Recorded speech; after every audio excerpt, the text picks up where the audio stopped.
Hey everybody. Happy Quails. What you're seeing it says there at the top, that's the Miami radar.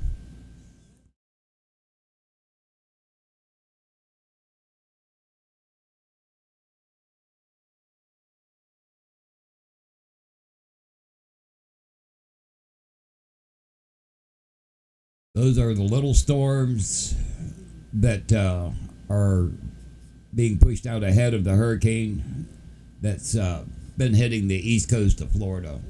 Yes, this is the 5 o'clock, the update, just like it says on your screen. Hurricane Dorian live radar and satellite. Underneath that, it says 5 p.m. update. Nothing's changed. Thanks, Molly. In the last 6 hours, it's still a Cat 4 at 150 mile per hour, 945 millibars, and still moving west at 8.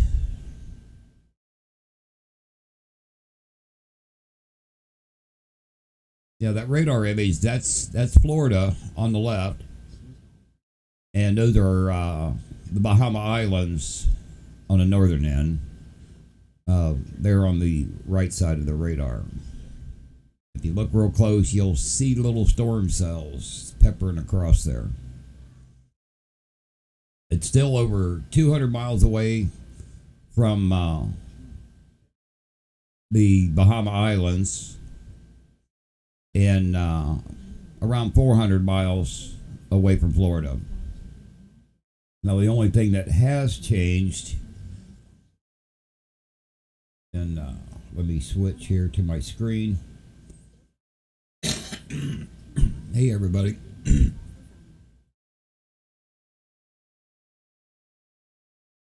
The only thing that has changed is the cone. It's shifted slightly, just slightly more east and just a little bit more north. But notice this yellow line on there on the coast. That's a tropical storm watch. And that goes from around Vera Beach all the way down to Boca Raton.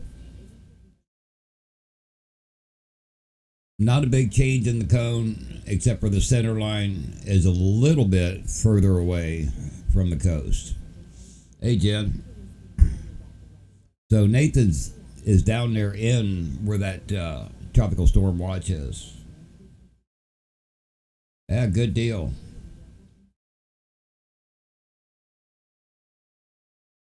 You got plenty of time to get where you're going, Jen. This thing is moving slow. It's still expected when it gets over the northern Bahama Islands, it's going to slow down. And you could see that by this marker here and that marker there, how close they are together. And they just go to turn and be really slow. Tropical storm force winds is still over 100 miles away from the center. So that's the reason why they put up that the tropical storm watch. Because even if it turns here at Abaco Island, there in the Bahamas, the tropical storm force winds will still hit the coast right in that area.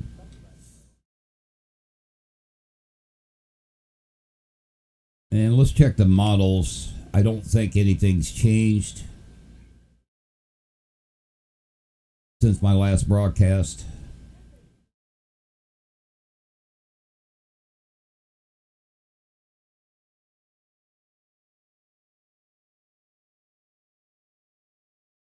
This is the GFS.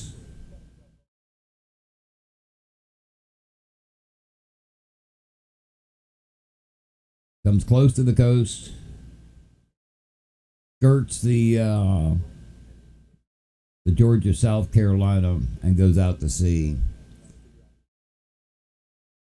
Not really any change from my last broadcast. We'll look at the euro.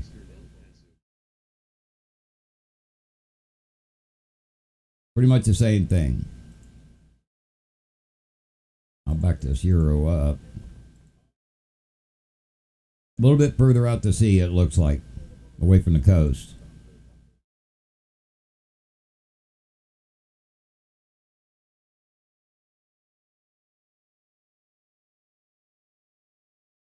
It'll start going northeast when it gets up there around the Carolinas.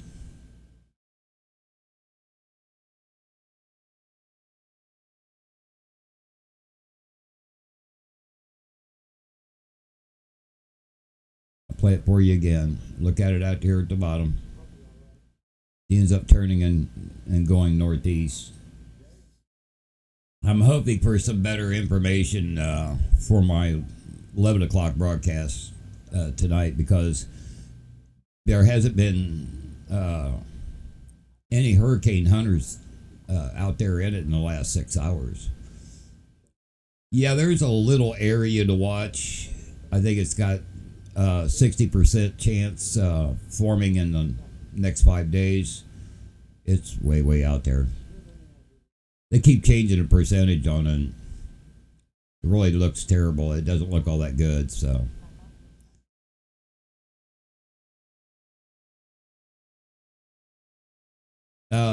the models are showing that it's going, it's going to turn, and the reason why is the steering factors. Let me pause this.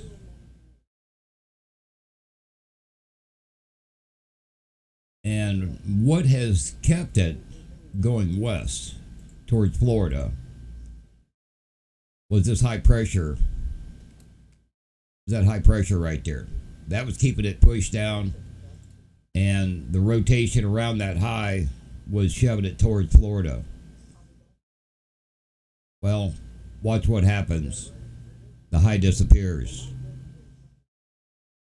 So now the high is way out here, and it's allowing this to go north. There's some other steering factors too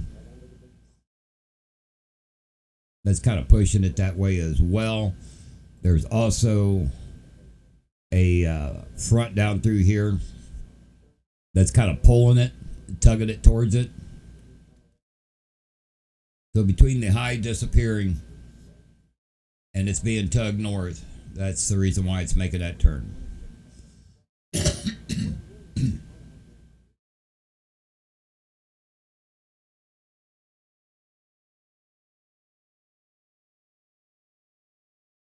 Now, just because the center of this cone is way out to sea, it's still not 100% out of the question that it won't make, it might make landfall. Yeah, according to the cone here, if it follows that black line, the cone won't hit Florida, or the eye, the eye won't hit Florida. But on those models, the Euro had it possibly touching land there in South Carolina. Too early to tell. We got to wait till it turns.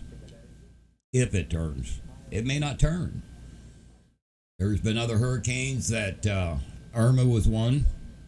Irma was supposed to hit Tampa. It was supposed to come in and make a direct hit, and it skirted across Florida and then went up the coast. So it's still a possibility that it could make landfall in Florida. We just got to wait and see how all the different things that are steering it come into play as it gets to the Bahama Islands. Now, that's going to be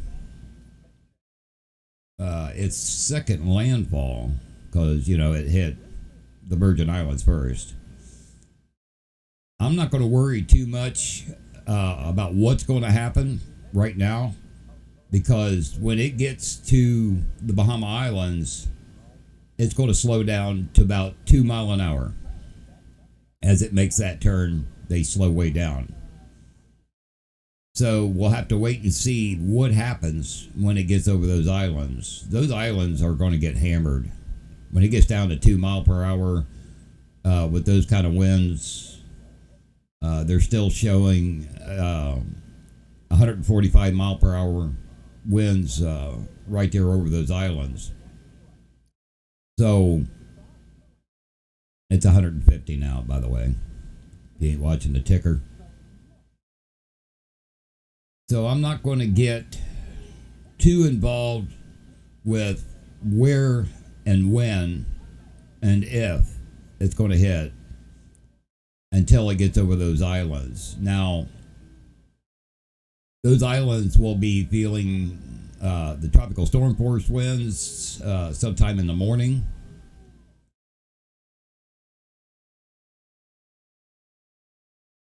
And yeah, it's still going west.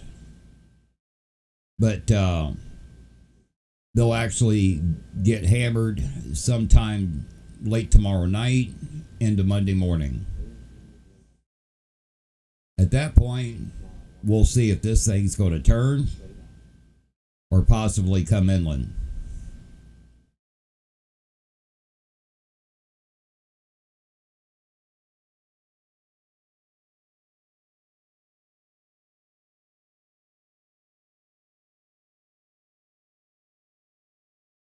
And that cone is not written in stone, Happy Quails, over on YouTube.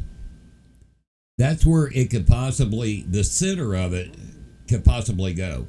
Anywhere in that cone.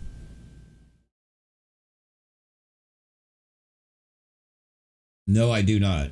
Matter of fact, they're doing full evacuation on those islands. Everything's shutting down. They're trying to get everybody out of there.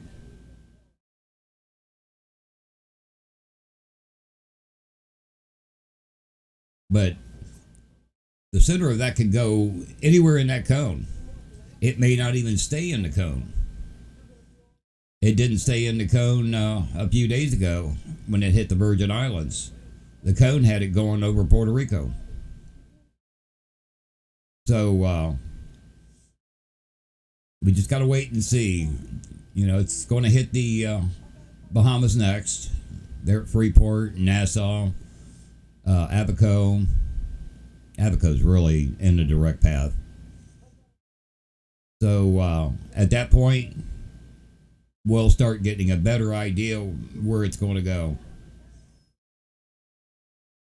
All right, folks, I'm going to cut this kind of short. I'm not feeling well. Neither is my son. So, and there's not a whole lot to talk about at this point. The king tide is when the sun, the earth, and the moon are all in alignment. It happens a few times a year. That's happening right now. There's going to be some flooding because between, I think it's 10 in the morning and noon, and again at 10 o'clock at night and midnight is their high tide cycles. So we got the king tide, which typically raises the water by a whole foot. So areas that's got standing water now, it's going to get flooded just from the king tide. Then you're going to have those tidal cycles between 10 and 12 morning and evening. That's going to raise the water level up some more. And then we're going to have storm surge. There will be storm surge being felt in Florida when this thing is over the Bahamas. So there's going to be some major flooding up and down that coast. Whether it stays out to sea or not, if it stays this far off the coast, it's still the winds wrapping around. It's going to cause some flooding along the coast because of the king tide, the tidal cycles, and the storm surge.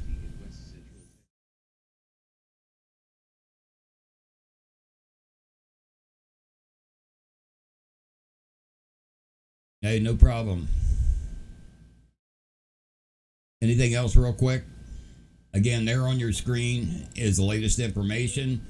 They're listed. I have evacuation zone websites if you live in Florida, Georgia, or South Carolina. That's the three websites that I have there. and you can check them out. Oh, thank you very much. Uh, I think I'm coming down with something to tell you the truth. So the next update is 8 o'clock. That's just going to be an intermittent update. I really don't expect any changes. I know the cone won't change. My next broadcast, the next time I come back live, will be around 11 o'clock tonight. Okay? So I'm going to get off of here, relax, finish watching the race, and I'll be back at 11 o'clock tonight, Eastern Time. Thanks very much, folks. Sorry it's so short, but not a whole lot of change. So we'll catch you on the next broadcast.